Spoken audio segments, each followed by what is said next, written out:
பரலோக மன்னா மே 21ஆம் தேதி 2 தீமோத்தேயு 3ஆம் அதிகாரம் 16ஆம் வசனம் மற்றும் 17ஆம் வசனம். வேத வாக்கியங்கள் எல்லாம் தேவ ஆவியினால் அருளப்பட்டிருக்கிறது.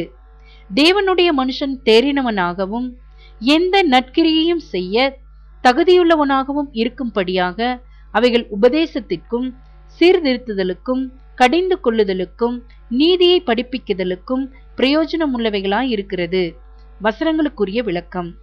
வேதாகமத்தின் பழைய ஏற்பாட்டிலும் கிறிஸ்துவால் பேசப்பட்ட வார்த்தைகளும் அப்போஸ்தலர்கள் மூலமாக எழுதப்பட்டவைகளும் நாம் ஆவியின் எல்லா கிருபைகளை அடையவும் அனைத்து தெய்வீக காரியங்களை அறிகிற அறிவிலே முன்னேறவும் மிக அவசியமானதென்பதையும் நாம் நினைவு கூற வேண்டும்.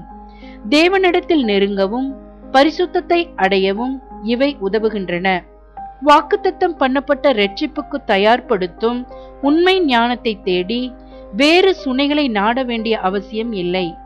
இந்த வார்த்தைகள் நம் அனுதின வாழ்க்கையில் நம்மை சீராக நடத்தவும் தவறுகளை நமக்கு எடுத்துக்காட்டவும் நம் மனக்கண்களை திறக்கக்கூடியதுமாய் இருக்கிறது. ஆமேன்.